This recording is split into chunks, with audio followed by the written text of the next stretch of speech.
오늘 함께 읽은 역대하 8장은 솔로몬의 대표적인 업적에 대해 나와 있습니다. 아마 눈치채신 분도 있겠지만 오늘 본문에 반복적으로 등장하는 단어가 하나가 있는데 그건 바로 건축이라는 단어입니다. 자, 1절을 보시면 솔로몬이 여호와의 전과 자기의 궁궐을 20년 동안에 건축하기를 마치고 라고 나오고 있고요. 또 2절에도 솔로몬이 건축하여 라고 나오고 4절에도 다드모를 건축하고 이어서 모든 국고성을 건축하고 라고 나와 있죠. 또 5절에도 벳호론을 건축하되 라고 나와 있고 또 6절에 보시면 마병의 성들을 건축하고 라고 나와 있습니다. 그리고 6절 하반절의 말씀인데요. 제가 읽어드리겠습니다. 솔로몬이 또 예루살렘과 레바논과 그가 다스리는 온 땅에 건축하고자 하던 것을 다 건축하니라. 그러니까 솔로몬은 그야말로 이 건축의 왕이었던 것 같습니다. 아마 이 중에서 이 건축을 조금이라도 경험해 보셨거나 아니면 본인의 집을 건축해 본 분이라면 솔로몬이 훨씬 더 위대하게 보이실 겁니다. 이 목회자들 사이에서도요, 목회자를 나눌 때 건축을 해본 목회자와 건축을 해보지 않은 목회자로 구분하기까지 합니다. 그러니까 건축을 하기 전까지는 아직 진짜 고생을 해본 게 아니라고 할 정도로 이 건축이라는 건 정말 크고 무겁고 복잡한 짐인데요. 자, 그런데 오늘 말씀을 보니까 솔로몬 왕은요, 이 어려운 건축을 너무나도 쉽게 해내는 모습을 발견할 수 있습니다. 종류도 다양합니다. 하나님의 성전, 자기가 살 궁궐, 곡식 창고, 요새, 종류도 가리지 않고요. 그런데 더 놀라운 사실은 이 모든 건축을 너무나도 수월하게, 안정적으로 완벽하게 완성했다라는 겁니다. 여러분 생각해 보세요. 건축할 때 얼마나 변수가 많습니까? 날씨도 중요하고 또 안전사고의 문제도 있고요. 또 같이 일하는 인부를 또 신경 써야 하고 또 자재를 구해야 되고 또 날짜를 맞춰서 진행해야 되고 자, 이렇게 수많은 변수들 속에서 솔로몬은 너무나도 완벽하게 맡겨진 건축을 완수했다라는 겁니다. 자, 오늘 본문 15절과 16절의 말씀을 화면을 보시면서 다시 같이 읽어보겠습니다. 함께 읽습니다. 시작. 제사장들과 레위 사람들이 국고 일에든지 무슨 일에든지 왕이 명령한 바를 전혀 어기지 아니하였더라. 솔로몬이 여호와의 전에 기초를 쌓던 날부터 준공하기까지 모든 것을 완비하였으므로 여호와의 전 공사가 결점 없이 끝나니라. 아멘. 자, 보통 이 정도로 건축을 많이 하게 되면 신하들이나 백성들이 불만을 제기할 법도 한데 15절 말씀을 보니까 무슨 일이든지 왕이 명령한 바를 전혀 어기지 않았다라고 나오죠. 또 이 7년이라는 긴 시간이 걸린 여호와의 전 공사가 결점 없이 끝났다라고 나옵니다. 자, 여러분 16절에 나오는 이 결점이 없다라는 말은요, 단순히 실수가 없다라는 뜻이 아니고 평화롭게라는 뜻도 포함되어 있습니다. 어렵고 힘든 공사를 문제없이 평화롭게 기쁜 마음으로 완벽하게 마쳤다라는 뜻입니다. 저는 이 15절과 16절을 읽으면서 내심 솔로몬이 얼마나 부러웠는지 모릅니다. 아, 내 목회도 이러면 좋겠다 라는 소망이 막 생기더라고요. 뭘 하자고 하면 온 성도들이 하나도 반대하지 않고 한 마음으로 모으고 평생 모든 목회 사역이 결점 없이 끝나면 얼마나 행복할까. 자, 이런 꿈은 저만이 아니라 우리 모두에게도 있죠. 내가 하는 일에 반대하는 사람이 없고 전부 날 도와주고 지지해주고 또 모든 일이 다 결점 없이 잘 끝나길 바라는 마음이 우리 모두에게는 있습니다. 자, 그런데 현실은 그렇지 않죠. 내가 하는 일마다 반대하고 나를 곤란하게 하고 어렵게 하는 사람들과 일들, 우리 꼭 하나씩은 우리 모두에게 다 있거든요. 그럴 때마다 이런 생각하지 않습니까? 자, 내가 하는 일마다 걸고 넘어지는 저 사람만 내 인생 가운데 없으면 내 인생 참 행복할 것 같은데, 또 내가 실수했던 그 일만 내 인생에서 좀 지울 수 있으면 내 삶이 지금보다 훨씬 더 행복할 텐데 라고 하는 어떤 아쉬움이나 생각들이 우리 모두에게는 있죠. 자, 그에 비하면 솔로몬의 삶은 정말 완벽 그 자체입니다. 반대하는 사람도 없었고요. 결점도 없었습니다. 그러니까 솔로몬은 모두가 꿈꾸던 꿈 같은 삶을 실현해낸 것입니다. 자, 그런데 이제부터 중요합니다. 정말 역설적이게도 여러분, 그것이 솔로몬의 가장 큰 적이자 위기였습니다. 자, 이 열왕기상 11장을 보면 성전과 궁궐의 모든 건축을 다 마친 뒤에 나오는 솔로몬의 행적이 기록되어 있는데요. 여러분, 이후에 솔로몬의 삶은 어땠을까요? 우리 생각에는 어렵고 힘든 공사 결점 없이 평화롭게 다 끝이 나고 반대하거나 불평하는 사람 한 명도 없이 모든 일 다 마쳤으니까 하나님께 날마다 감사하고 남은 생애를 하나님께 충성하며 아름답고 복되게 살았을 것 같은데 성경의 증언은 충격적입니다. 우리 열왕기상 11장 9절과 10절을 화면을 보시면서 같이 한번 읽어보겠습니다. 함께 읽습니다. 시작. 솔로몬이 마음을 돌려 이스라엘의 하나님 여호와를 떠남으로 여호와께서 그에게 진노하시니라.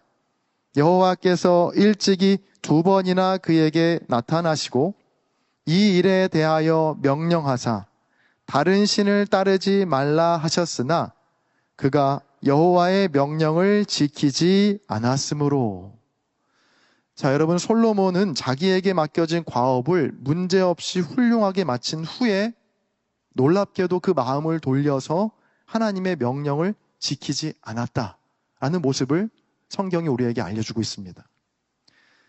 자신을 반대하던 사람도 없고 또 어려웠던 성전 공사도 결점 없이 마쳤지만 솔로몬의 마음은 오히려 하나님을 떠나게 된 것이죠. 자, 이런 솔로몬의 모습이 언뜻 이해가 가지 않는 분도 있으실 겁니다. 아니, 저 정도로 인생이 잘 풀리고 또 모든 것이 순적하게 잘 해결이 되면 하나님께 감사하고 더 하나님을 잘 섬기고 하나님 말씀에 순종하는 것이 당연한 것 아닌가라는 생각이 번뜩 들죠. 우리 생각에는 하나님께서 인생 가운데 복 주셔서 어려움도 없게 하시고 모든 길을 평탄하게 해주시면 우리가 하나님을 더 잘 믿고 섬길 것 같지만 결코 그렇지 않다라고 솔로몬의 삶이 우리에게 지금 가르쳐주고 또 알려주고 있는 것입니다. 그러니까 정반대가 될 수 있다는 것이죠. 삶이 너무 평탄하면 또 걱정도 없고 아무 아픔이 없으면 도리어 그 편안함이 삶을 망가뜨리는 독이 될 수 있다라고 우리에게 오늘 본문은 알려주고 있습니다. 자, 오늘 말씀의 제목은 편안함의 습격이라고 한번 정해봤습니다. 자, 이 말은 책의 제목이기도 한데요. 이 책의 저자인 마이클 이스터는 굉장히 독특한 이력을 갖고 있습니다. 자, 이분은 미국에서 굉장히 저명한 이름 있는 잡지의 건강 저널리스트인데요. 자, 이분은 건강 저널리스트이기도 하지만 또 지독한 알코올 중독자였습니다. 굉장히 아이러니하죠. 이 저자는 술은 자기에게 편안한 이불이었다라고 책에서 고백합니다. 술을 먹으면 단숨에 스트레스와 따분함을 몰아내주고 슬픔과 두려움을 잊게 해주기 때문에 그는 건강 칼럼을 늘 쓰고 있지만 늘 술을 놓지 못했다라고 책에서 고백하고 있습니다. 책에서 저자는 이렇게 말합니다. 알코올은 인간이 당연히 겪어야 할 불편함들, 즉 불안한 상황, 생각, 감정 등으로부터 나를 잠재우고 덮어주었다. 자, 오랫동안 알코올 중독자로 살았던 이 저자는 어느 날 새로운 결심을 하게 되는데 바로 술을 끊겠다라는 결심을 한 겁니다. 자, 그러자 그는 즉각 불편함과 마주하게 되는데 제가 책의 일부를 읽어드리겠습니다. 결국 나는 지독한 변화 속에서 하루하루 깊숙이 다가오는 모든 생경한 불편함들을 받아들였고 곧 새로운 세상이 열렸다. 살아있다는 것의 아름다움을 자각하게 되었고 세상 속에서 내가 해야 할 일을 더 잘 이해하게 되었다. 예를 들어 금주를 하기 전에는 내가 우주의 완벽한 중심인 것 같았다. 그런데 술을 끊고 나니 광대한 세계 안에서 나는 그리 중요한 존재가 아니라는 깨달음이 찾아왔다. 처음에는 허탈했다. 하지만 이내 받아들였다. 나는 나약한 사람이며 내가 아는 것이 전부가 아니며 오히려 내가 아는 것은 매우 적고 나는 타인의 도움을 받을 수 있다. 이렇게 인정하고 나니 마음이 가라앉으면서 주변이 보이기 시작했다. 사랑하는 사람들과 새롭게 더 깊이 연결되었다. 침묵을 발견했고 고요를 경험했고 나 자신에 대해 괜찮다고 느꼈다. 이 저자는 이 책에서요, 여러 데이터와 또 논증을 통해서 편안함에 대해서 경계하고 있습니다. 이 편안함의 습격이라는 제목이 말해주는 것처럼 끊임없이 편안함만을 추구하는 우리의 몸과 마음이 도리어 우리의 인생을 불행하게 만드는 가장 큰 걸림돌이 된다라고 그는 주장합니다. 자, 바로 이 솔로몬이 그 대표적인 예이죠. 솔로몬이 하나님을 떠나게 된 시점은 그가 어렵고 그가 고단하던 때가 아니었습니다. 모든 것이 편안했을 때, 또 안정되었을 때, 무엇보다 결점 없이 다 마쳤을 때, 그 편안함이 솔로몬을 하나님께로부터 떼어놓았습니다. 그러니까 자기도 모르는 사이에 편안함에 잠식되어 버린 것입니다. 여러분, 그래서 믿음을 가진 우리는 고난이 때론 축복이라고 고백할 수 있게 되는 겁니다. 나를 지독히도 싫어하고 반대하는 그 사람 때문에 내가 한 번 더 하나님께 기도하게 되고, 또 전혀 문제가 될 일이 아닌데 문제가 생기고 어려움이 닥치게 되면 그때야 비로소 하나님 앞에 무릎 꿇고 기도하게 되기 때문입니다. 혹시 여러분 중에 원치 않는 고난과 아픔으로 고민하며 이 자리에 나오신 분이 혹시 계십니까? 여러분, 그렇다면 다시 소망을 가지시고 붙드시기를 바랍니다. 그 고난이, 그 불편함이 하나님을 진정으로 찾게 되고 만나게 되는 축복의 도구가 될 줄 간절히 바라고 소망합니다. 시편 51편 16절과 17절에 있는 다윗의 고백입니다. 주께서는 제사를 기뻐하지 아니하시나니 그렇지 아니하면 내가 드렸을 것이라. 주는 번제를 기뻐하지 아니하시나이다. 하나님께서 구하시는 제사는 상한 심령이라. 하나님이여, 상하고 통회하는 마음을 주께서 멸시하지 아니하시리이다. 이 같은 본문을 메시지 성경은 이렇게 번역합니다. 제가 읽어드리겠습니다. 주께서는 신용만 하는 것을 기뻐하지 않으시고 완벽한 연기라도 달가워하지 않으십니다. 내 자만심이 산산이 부서진 순간 내가 하나님 경배하기를 배웠습니다. 깨어진 마음으로 사랑할 각오가 된 사람은 잠시라도 하나님 관심 밖으로 밀려나지 않습니다. 사랑하는 성도 여러분, 나를 반대하는 사람, 또 내 인생 가운데 지우고 싶은 결점과 문제들, 그리고 내가 산산이 부서지는 것 같은 어려움 가운데 계셨다면 그 문제와 아픔을 한탄하면서 원망거리로만 삼지 마시고 하나님 앞에 가져가는 기도거리가 되기를 간절히 바라고 소망합니다. 그럴 때 주님께서는 저와 여러분에게 복 주시고 함께 하실 줄로 믿습니다. 저는 요리는 잘 모르지만 고기 중에 가장 부드러운 고기는 두드린 고기라고 하더라고요. 네. 많이 두드릴수록 고기가 부드러워진다라고 하고요. 또 고기 중에 양념이 잘 배는 고기는 칼집이 난 고기라고 말씀들 하시더라고요. 이 두드림과 칼집이 난 고기를 생각해 볼 때, 또 두드림을 통해서 또 칼집을 통해서 고기가 더 부드러워지고 더 맛있게 되는 것을 보면서 인생을 생각해 보게 됩니다. 고난과 어려움과 같은 불편함들로 여기저기 두들김과 상처난 인생이 그 어떤 사람들보다 은혜 앞에 겸손한 사람이 될 수 있겠다라는 생각을 하게 된 것이죠. 여러분, 그래서 믿음의 사람들에겐 이 두들김과 상처와 같은 불편함들은 하나님을 더 깊이 만나게 되는 은총의 통로가 될 수 있는 것입니다. 대한민국 최고의 지성인이라 불리는 이어령 씨가 있습니다. 고인이 되셨죠. 우리나라 초대 문화부 장관을 지냈고 또 아주 유명한 철저한 무신론자였습니다. 그가 여러 번 말하기를 신앙이라는 건 비이성적인 사람들이 헛된 희망으로 만들어낸 허상에 불과하다라고 늘 주장하며 살았거든요. 자, 그런 이어령 씨가 73세라는 늦은 나이에 세례를 받게 됩니다. 자, 최고의 지성이라도 불리던 그가 또 그동안 자신이 주장했던 신념과 생각들을 버리고 세례를 받은 것에 대해서 그 당시 많은 사람들이 의아해했습니다.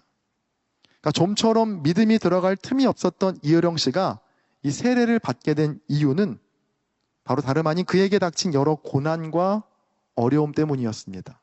정확히 말하면 딸의 아픔과 상처 때문이었죠. 이어령 씨에겐 사랑하는 딸이 있었는데 그 딸이 이혼을 하게 되고 또 암에 걸렸습니다. 또 그 딸은 엎친 데 덮친 격으로 실명 직전에까지 가게 됩니다. 그뿐 아니라 그 딸의 아들이었던 이어령 씨의 첫 손자는 20대의 어린 나이에 갑작스럽게 세상을 떠나게 됩니다. 자, 이런 과정들을 겪으면서 완벽했던 이어령 씨의 삶에 균열이 가기 시작한 겁니다. 상처가 나기 시작한 것이죠. 이어령 씨는 세례를 받는 날 당시에 암 투병 중이었던 딸에게 다음과 같은 편지를 붙이게 됩니다. 제가 편지의 일부를 읽어드리겠습니다. 오늘은 너의 생일이고 우연히도 내가 세례를 받는 날이다. 네가 그렇게 기뻐하는 것을 보니 너에게 최고의 생일 선물을 준 것 같구나. 아니지, 네가 나에게 선물을 준 것이다. 암에 걸렸던 너의 아픔으로, 시력을 잃어가던 너의 어둠으로 나를 영성의 세계로 이끌어 주었다. 네가 애통하고 서러워할 때 내 머릿속의 지식은 건불에 지나지 않았고 내 손에 쥔 지폐는 가랑잎보다 못하라는 걸 알았다. 70평생 살아온 내 삶이 잿불과도 같은 것이라는 것을 가르쳐 준 것이다. 지성에서 영성으로 너의 기도가 높은 문지방을 넘게 했다. 자, 이제 말씀을 정리하겠습니다.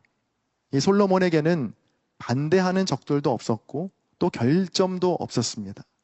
자, 그러나 그것이 오히려 솔로몬에겐 위기였고 독이었고 재앙이었습니다. 우리 모두도 평탄한 삶, 결점 없는 삶을 꿈꾸지만 도리어 그 평탄이 재앙이 될 수 있다는 사실을 여러분 꼭 기억하시기를 바랍니다.